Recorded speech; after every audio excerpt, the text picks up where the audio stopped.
हमारी आकाशगंगा में कई खत्म हो रहे तारे होते हैं जो सूत्र ग्रह के अवशेष होते हैं।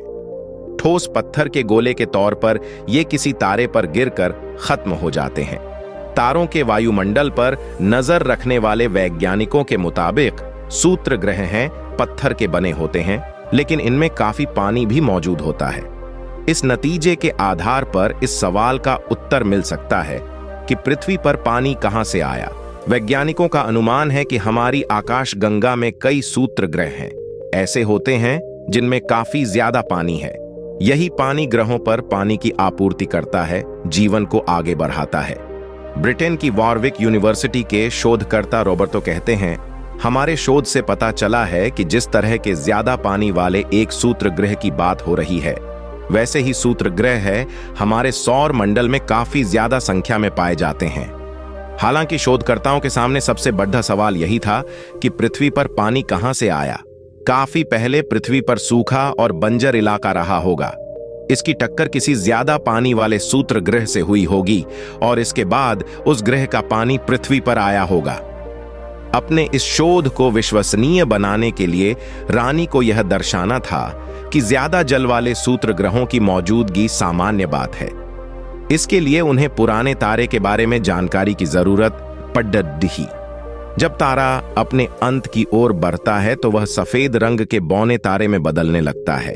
उसका आकार भले छोटा हो जाता है, लेकिन उसके गुरुत्वाकर्षण बल में कोई कमी नहीं आती है। वह अपने आसपास से गुजरने वाले एक सूत्र ग्रह और कॉमेट्स को अपने वायुमंडल में खींचने की ताकत रखता है। इन टक्करों से पता चलता है कि ये पत्थर किस चीज के बने हैं। ऑक्सीजन और हाइड्रोजन जैसे रासायनिक तत्व अलग अलग ढंग से रोशनी को ग्रहण करते हैं।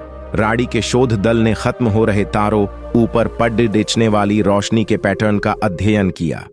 कनेरी द्वीप समूह पर स्थित विलियम हर्शेल टेलीस्कोप की मदद से यह अध्ययन किया गया और उनके सहयोगियों ने 500 प्रकाश वर्ष दूर खत्म हो रहे हैं शोध किया। उन्होंने बिखरे हुए सूत्र ग्रहों के रासायनिक संतुलन को आंकने की कोशिश की। उन्होंने पाया कि उनमें पत्थर के अलावा पानी की बहुतायत थी। रॉयल एस्ट्रोनॉमिकल सोसाइटी के मासिक नोटिस में इन शोधकर्ताओं ने लिखा है कि पर्याप्त जल की मौजूदगी वाले शुद्ध ग्रह हैं। आकाशगंगा के दूसरे ग्रहों पर जल पहुंचा सकते हैं। रानी का निष्कर्ष था कई सारे शुक्र ग्रहों पर जल की मौजूदगी से हमारे उस विचार को बल मिलता है कि हमारे महासागरों में पानी सूत्र ग्रहों की साथ हुई टक्कर से आया होगा। हाल ही में अंतरिक्ष वैज्ञानिकों ने हमारे सोलर सिस्टम के बाहर कई ग्रहों का पता लगाया है। टेलीस्कोप ने अकेले 1000 से ज्यादा ग्रहों को ढूंढ निकाला है।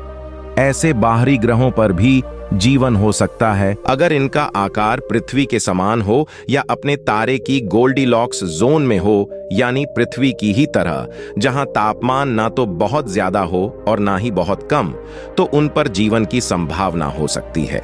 शोध के सहलेखक और यूनिवर्सिटी ऑफ वॉरविक के प्रोफेसर बोरिस गैंसिक के मुताबिक जल वाले क्षुद्र ग्रहों ने संभवत है ऐसे ग्रहों तक भी पानी पहुंचा दिया होगा।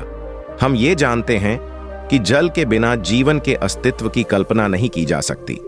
हालांकि ये भी मानते हैं कि अगर किसी बाहरी ग्रह पर जीवन की मौजूदगी होगी भी तो उसका पता लगाना बेहद मुश्किल काम होगा। खैर, ये तो हुई बात कि पृथ्वी पर पानी कहां से आया। मैं व्यक्तिगत तौर पर भी आपसे ये कहना चाहता हूं कि जल हमारे लिए बेहद महत्वपूर्ण है। पृथ्वी पर मौजूद असंख्य प्राकृतिक संसाधन जल की सहायता से ही निर्मित होते हैं। ताजा और पीने का पानी हमारा सबसे महत्वपूर्ण आवश्यकताओं में से एक है, जो हमारे स्वस्थ जीवन को बरकरार रखता है। बिना जल संरक्षण किए पृथ्वी पर जीवन को अब और नहीं बचाया जा सकता। इसके लिए यह काफी महत्वपूर्ण है कि हम जल संरक्षण के कार्यों को लेकर और भी संजीदा हो, ताकि हमारे ग्रह पर जीवन ऐसा ही फलता फूलता रहे।